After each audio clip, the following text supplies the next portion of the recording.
उनको एक ही लड़की थी। लड़की बड़ी सुंदरी थी, बड़ी गुणवती थी। लड़की की शादी होने वाली थी। माँ बाप शादी की पूरी तैयारी कर रखे थे। शादी के उपलक्ष्य में सत्संग हो रहा था। उसी पंडाल में सत्संग होगा, उसी पंडाल में बारात भी आएगी, ठहरेगी। माता पिता को पैसा भी बहुत था और दान धर्म की भी बड़ी रुचि थी। तो गुरु महाराज आ रहे थे। सत्संग में बहुत सारे संत महात्मा आ रहे थे। तो माँ बाप ने कहा कि बेटी, गुरु महाराज आ रहे हैं, तो तुम अपने हाथ से भोजन बनाओ, संतों की सेवा करो। तो लड़की भी भोजन बनाने में जुटी हुई थी। कम से कम 10 महात्मा आ रहे थे। तो 2-3 लड़की मिलकर के भोजन बना रही थी। तो पुराना समय था, गैस सिलेंडर तो नहीं था उस समय, या तो कोयला से या लकड़ी से भोजन बनता था। तो लकड़ी से भोजन बन रहा था। शाम का समय था। लड़की रेशम की साड़ी पहनी हुई थी और कुछ किचन से सामान लाना था, भंडार से तेल मसाला लाना था। तो दिया उठाती है। दिया, पुराने समय में दिया होता था ना, जिसमें केरासिन तेल रहता था, डिबिया। तो वो उठाती है अपने हाथ में। तो वो डिबिया गर्म थी बहुत ज्यादा। तो गर्म जो लगा ना हाथ में, तो डिबिया छूट गया हाथ से और केरासिन तेल गिर गया पूरा कपड़ा साड़ी में और आग लग गई। अब शरीर धाए धाए जलने लगी, कपड़ा जलने लगा। वो लड़की क्या करे, कुछ चल नहीं पाया, कुछ समझ में नहीं आई। गुरु महाराज का तस्वीर लगी हुई थी, आदमकद का, लंबा चौड़ा। वो लड़की दौड़ते हुए गुरु महाराज की तस्वीर के पास चली जाती है और हाथ जोड़ के कहती है, गुरु महाराज, इस महा संकट से हमको दुनिया में कोई नहीं बचा सकता, आप बचा सकते हैं, आप हमारी रक्षा करें। हाथ जोड़ के खड़ी हो गई। पूरी साड़ी, पूरा ब्लाउज जल करके नीचे गिर गया, लेकिन उसका एक हुआ नहीं जली। वो लड़की बिल्कुल निर्विघ्न बच गए। तो जिसमें भक्ति हो तो क्या है? भक्ति जिसमें है उसमें शक्ति है। भजन करने वालों को दुनिया में कोई कुछ बिगाड़ नहीं सकता। इसलिए भजन की बड़ी महिमा है। भजन करे तो उबरे बाबू, नहीं तो पतले हुआ। अगर भजन करता है तो गोरखनाथ जी महाराज कहते उबर जाता है, और नहीं तो संसार के भवसागर में गोता खाते रहता है। तो ऐसे जो संत होते हैं, गुरु होते हैं, बड़े दयालु और कृपालु होते हैं। डॉक्टर महेश प्रसाद सिंह जी जो गुरु महाराज पर PhD किए थे, मतलब वो गुरु महाराज को बहुत मानते थे, बार बार कुप्पा घाट आश्रम जाते थे। तो एक बार उनको एक लाइसेंसी बंदूक खरीदना था। तो सोचे कि चले कुप्पा घाट ही चले जाएंगे, मुंगेर से खरीदना था। तो पहले गुरु महाराज को दर्शन करेंगे, गुरु महाराज से आदेश ले लेंगे, फिर लाइसेंसी गन खरीदेंगे। तो उनको जाना था, ट्रेन पकड़ना था। 2 बजे ट्रेन थी और गुरु महाराज भोजन करके विश्राम कर रहे, विश्राम में थे। तो ये महेश्वर बाबू कपड़ा वपड़ा पहन करके सोचे कि गुरु महाराज को पहले प्रणाम कर ले, आशीर्वाद ले ले, आदेश ले ले, तब चलेंगे। तो गुरु महाराज कमरा के पास गए तो देखे कि दरवाजा बंद है, खिड़की खुली हुई है। तो बाहर से ही गुरु महाराज को प्रणाम करते हैं और मन ही मन कहते हैं, गुरुदेव मैं जा रहा हूं, आप आदेश दीजिए, आशीर्वाद दीजिए। तो गुरु महाराज अंदर से ही बोलते हैं, महेश बाबू जाइए न मुंगेर, लाइसेंसी बंदूक खरीदिए न, आपको कौन मना करता है, आप जाइए, लाइसेंसी बंदूक, लाइसेंस गन खरीदिए, जाइए, खरीदिए, जाइए जाइए। महेश्वर बाबू सोचे, अरे हम बाहर में, गुरु महाराज अंदर में, दरवाजा बंद है, अब गुरु महाराज कैसे जाऊंगे। तो घटकी जाने सब गुरु, कहाँ छिपावे अंध, गुरु को मानुष जानते, सुनर कहिए अंध, महादुखी संसार में आगे जम के फल। एक माता जी अपने पूरे परिवार के साथ कुप्पागढ़ गए थे। गर्मी का दिन था। गुरु महाराज की सेवा में महर्षि संतरी जी महाराज, बहुत सारे बाबा थे, हमारे वर्तमान आचार्य पूज्य हरनंदन जी महाराज और पूज्य गुरु सेवी भगीरथ जी महाराज और बहुत सारे सेवक थे। तो गर्मी का दिन था। गुरु महाराज अपने भक्तों का बड़ा ख्याल रखते। संसेवी जी महाराज से गुरु महाराज कहते हैं, देखिए ये लोग कोलकाता से आए हैं, तो इन लोगों को दरी, गडेले और कुछ कंबल दे आइए, इन लोगों को कोई दिक्कत मच्छरदानी दिलवा दीजिए। तो संसेवी जी महाराज सेवकों को लेकर के चले गए, मच्छरदानी, गदेले, सिरहाने और कंबल, 5-7 कंबल लेके।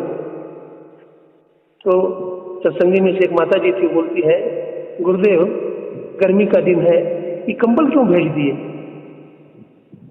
तो संसेवी जी महाराज कहते हैं, हमको पता नहीं है जी, गुरु महाराज जो भेजे सो हम लेते आया, हमको कुछ मालूम नहीं है, हम तो आदेश पालक हैं। गुरु महाराज बोले कंबल भी ले जाओ, तो हम लेते आए। तो बोले ठीक है, लाए हैं तो रख दीजिए, जरूरत तो नहीं पड़ेगी। अब क्या होता है, गर्मी तो भीषण गर्मी, लेकिन रात में जो आसमान में बादल घेर लिया और मूसलाधार बारिश जो होने लगी और ओला जो गिरने लगा, मौसम बिल्कुल ठंडा हो गया, बिल्कुल ठंडा मौसम हो गया और सब लोग कंबल ओढ़ करके सोए, नहीं तो रात भर ठंड के मारे कांपते। वो जानते हैं सत्संगी कौन थे? हमारे आदरणीय बीना माता जी थी, यही थी। तो इनको बड़ा आश्चर्य हुआ कि गुरु महाराज ये कंबल क्यों भेजे थे, ये गर्मी का दिन में कंबल क्यों भेजे? तो देखिए, संत सब जानते हैं, हम उनकी बात समझ नहीं पाते, लेकिन संत सब कुछ जानते हैं। सतगुरु सुख के सागर, ज्ञान उजागर है, सतगुरु अंतर्यामी है, सतगुरु अंतर्यामी है, अति निकामी अंतर्यामी है। देखिए, मोक्ष की सिद्धि के लिए भगवान श्री कृष्ण गीता में दैवीय संपत्ति बताते हैं कि दैवीय संपत्ति अर्जित करना मनुष्य को बहुत जरूरी है। दैवीय संपत्ति में अभय है, सत्संग है, ध्यान योग है, सदाचार है, शिष्टाचार है। ये सब का सिद्धि जब तक नहीं होती है, ये सब का पालन जब तक नहीं होता है, तो हमारा अंतःकरण सिद्ध नहीं होता है। कबीर साहब कहते हैं, कामी तरह, क्रोधी तरह, पापी तरह हजार, और लोभी जियरा ना तरह, कहे कबीर वृतंत। कामी तर सकता है, क्रोधी तर सकता है, पापी तर सकता है, लेकिन लोभी जियरा ना तरह, कहे कबीर वृतंत। लोभ, जिसको आसक्ति बोलते हैं, ये जीव को धरे रहता है। एक मैं कहानी सुनाता हूँ, आपको बड़ा ध्यान से सुनिए। मैं आप लोगों को दानचंद की कथा सुना रहा हूं। एक दानचंद नामक बहुत बड़े सेठ थे, लेकिन दान धर्म नहीं करते थे। मजाक से लोग दानचंद कहते थे, धन संपत्ति अपार, लेकिन दान धर्म कुछ नहीं करते। एक बार की बात है, गंगा दशहरा आ गया, तो उसमें गंगा जी स्नान करने के लिए लोग जाते हैं। तो उनकी धर्मपत्नी थोड़ा धार्मिक थी, वो कहती है, देखिए ना गंगा दशहरा है, आप जाइए ना गंगा जी स्नान कर लीजिए, दिन रात घर में पड़े रहते हैं। आज गंगा दशहरा है, कितने लोग गंगा जी में गोता जाकर लगाते हैं, दान धर्म करते हैं, आप जाइए ना। तो दानचंद सोचते हैं कि यहाँ से गंगा जी 12 किलोमीटर की दूरी पर है, जाएंगे तो किराया खर्च होगा, कौन किराया खर्च करता है, टेम्पू से कौन जाता है, कंजूस जो थे। तो मन में आता है कि चलो पैदल चल देंगे, पत्नी की बात भी रह जाएगी। तो दानचंद जी अपना धोती लिया, और झोला कौन लेता है, पॉलीथीन चला ना, पॉलीथीन में ही कपड़ा भर लिया, झोला भी नहीं लिया, और चल दिए गंगा की तरफ पैदल पैदल रहा। गए गंगा जी किनारे, लेकिन सोचते हैं कि कौन सा घाट पर स्नान करूं। अगर किसी बढ़िया घाट पर स्नान करूंगा तो वहां तो बहुत सारे पंडे होंगे, कुछ न कुछ देना पड़ेगा। तो ऐसा जहाँ कोई पंडा जहाँ दान नहीं करना पड़े, तो सोचे कि चलो मुर्दा घाट पर चले जाए। मुर्दा घाट पर तो मुर्दा ही जलता है, तो वहां तो कभी कभी घर में कोई सीट खाली करते हैं तो वहीं जाता है मुर्दा घाट में, उसका बासा होता है, तो मुर्दा घाट तो खाली रहता है। चले गए मुर्दा घाट। मुर्दा घाट पर पहुंचे तो देखा सुनसान, कोई नहीं। तो चुपचाप कपड़ा उतारे और सोचे झंझट से बचा, पंडितों के झंझट से बचा।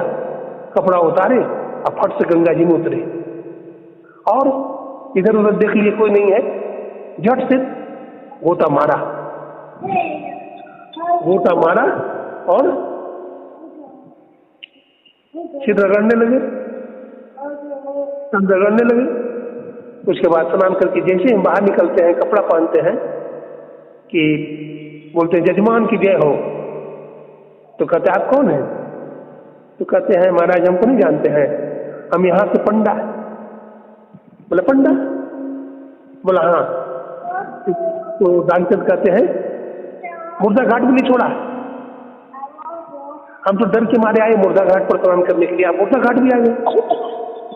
तो भगवान ही तो वो पंडा के रूप में आए थे परीक्षा लेने के लिए। तो भगवान ने सोचा कि भाई ये हद कर दिया, हमसे तो दुनिया वाले लोग हार जाते हैं, लेकिन आज हम इससे हार गया। ऐसा लोग ही मैं नहीं देखा, इतना कंजूस में नहीं देखा। अब वो दानचंद जो है वहां से आगे बढ़ते हैं, अपना घर जाते हैं। 12 किलोमीटर पैदल चलते जाते हैं, थक जाते हैं। हाथ पैर धो करके सोचते हैं अब पलंग पर सो जाए। सोने ही जा रहे थे कि उनकी पत्नी बाहर निकली। सो पंडित जी महाराज बोले जजमान की जय हो, जजमान की जय हो। बोला कहाँ से आए हैं? बोला हम पंडा हैं, तो हमको दान के लिए बोले थे दानचंद जी, इसलिए हम आए हैं। तो उनकी धर्मपत्नी अंदर जाती है, दानचंद से कहती है कि कोई आए हुए हैं, आप कुछ कहा आए थे क्या दान के लिए? बोला हाँ कह तो आया था। सो आ गए? बोला हाँ आ गए, आप बाहर आइए। तो कहते हम तो बाहर नहीं जाएंगे, हम तो किसी को दान देते नहीं है, हम तो किसी को देते नहीं है, हम देंगे भी नहीं।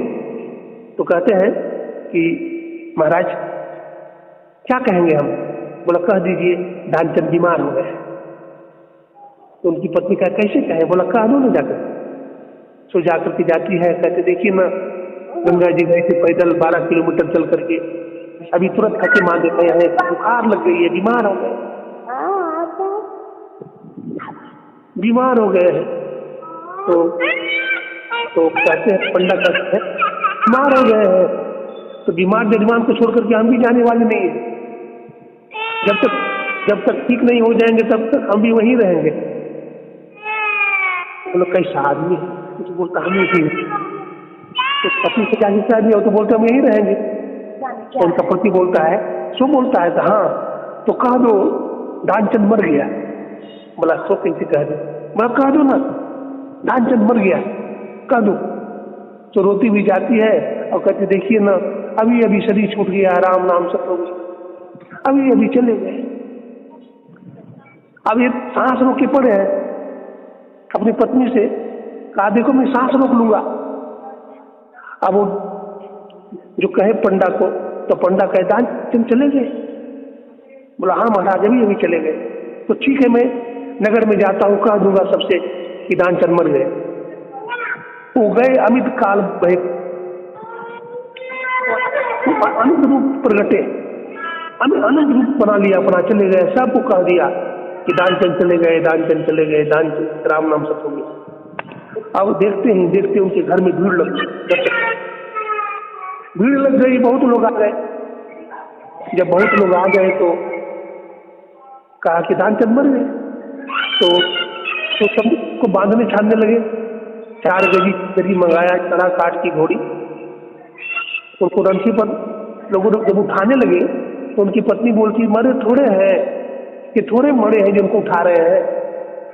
बोला वो तो चले गए बेचारे, जाने वाले तो चले गए, आपको आपकी माया रो रही है। बोले नहीं नहीं, वो नहीं मरे हैं। बोला नहीं नहीं, तो आपकी माया रो रही है, वो चले गए।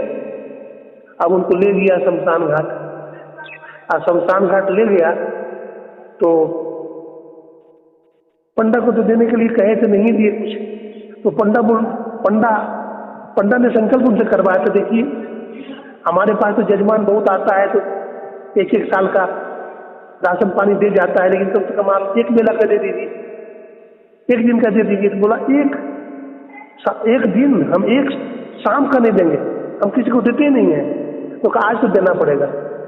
तो कहा चलिए मैं उधार दूंगा। बोला क्या दोगे उधार में? बोला 1 ढेला। बोला संकल्प कीजिए। तो गंगा जी में संकल्प कर लिया था कि ठीक है उधार 1 ढेला हम देंगे आपको। आज चिता पर है वो, और वहां पर जो पंडा है, पंडा बोलता है देखिए हमारे यजमान तो चले गए, तो क्या बोलते हैं, आया हूं बैकुंठ से तुम हित नाता जोड़। तो सोचते हैं कि लगता है बैकुंठ से भगवान आ गए। दानचंद सोचता है लगता है बैकुंठ से भगवान आ गए हमको आशीर्वाद देने के लिए। आया हूं बैकुंठ से तुम हित नाता जोड़। फिर आगे कहते हैं मांग ले हूं वरदान कछु, हम ही से तुम कुछ मांग लो। मांग ले हूं वरदान कछु। तो कहते क्या वरदान? वो पंडा जो था है ना, जब ऐसा कहा तो जो दानचंद था थोड़ा सा आंख खोला, चिता पर लेटे लेटे आंख खोला, तो देखता वही पंडा। तो कहते हैं मांग ले हूं वरदान कछु, हम ही से कुछ वरदान मांग लो। तो कहते क्या वरदान? तो कहते ढेला दीजिए छोड़। वो जो 1 ढेला रखे थे वो छोड़ दी।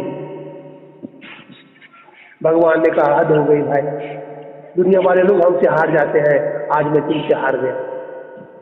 तो कबीर साहब कहते कामी तरह, क्रोधी तरह, पापी तरह 1000, लोभी जियर ना तरह, कहे कबीर दुर्तन। लोभ बहुत बड़ा शत्रु है साधना में। ये लोभ कैसे छूटेगा? ये सहस्त्र बाहु है। लोभ को सहस्त्र बाहु कहा गया है रामायण में। तो सहस्त्र बाहु को हजारों हाथ थे, हजारों हाथ। और सहस्त्र बाहु का युद्ध हुआ है ना, बाणासुर नाम सुना, बाणासुर। तो गीता में ने जो कहा, भगवान कहते हैं, भगवान श्री कृष्ण कहते हैं अभयम, निर्भय होता है। तो निर्भय कौन होता है? जिसको ईश्वर का साक्षात्कार होता है वो निर्भय होता है। जब तक ईश्वर नहीं मिलते हैं तब तक व्यक्ति निर्भय नहीं हो सकता, डरते रहता है। संसार में हर चीज डर रहा है। देखिए चूहा डर रहा है बिल्ली के डर से, बिल्ली डर रही है कुत्ता के डर से,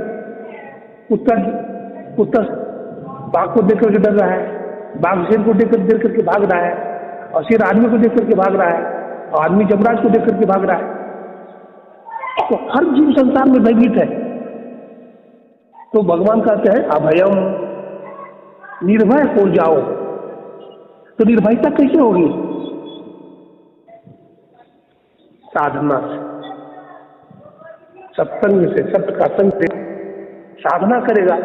देखिए सांप के शरीर पर केचुल रहता है नहीं, सांप के शरीर पर केचुल रहता है ना, तो केचुल उसका अपने आप हट जाता है।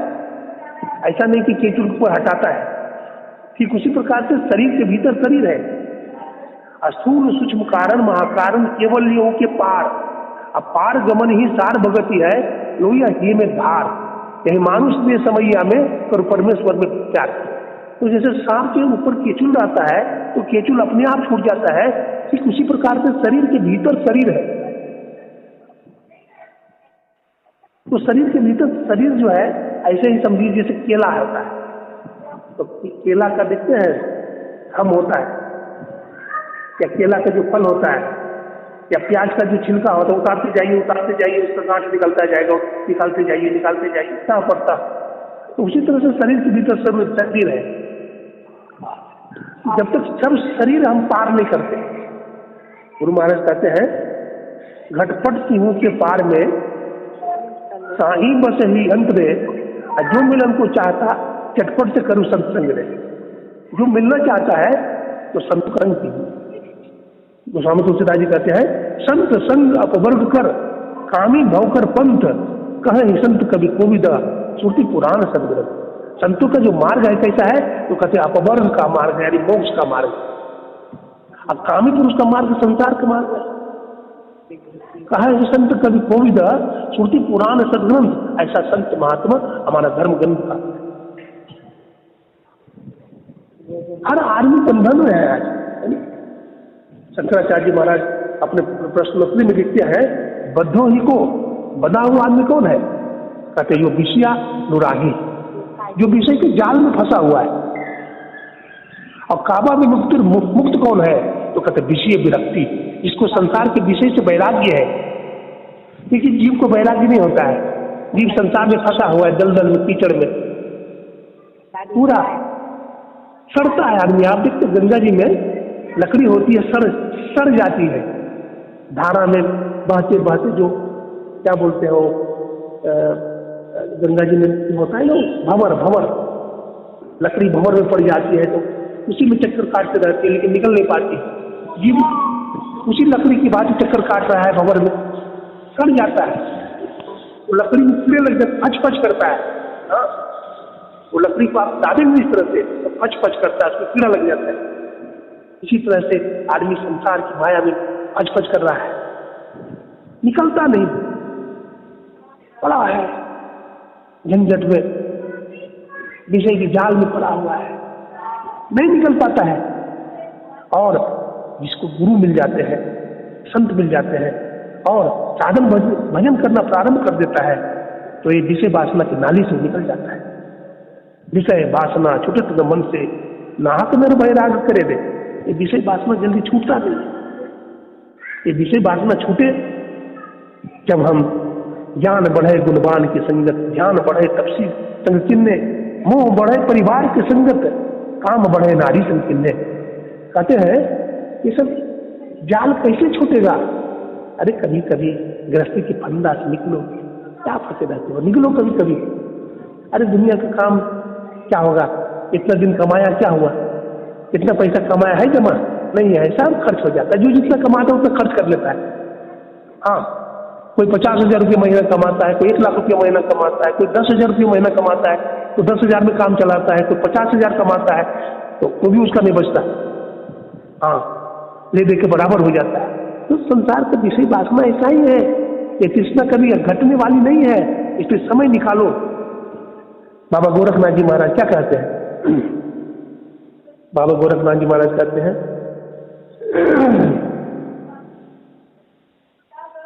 इस जग में आया था हरि गुण गाने के लिए, जग में आकर भूल गया सुख पाने के लिए।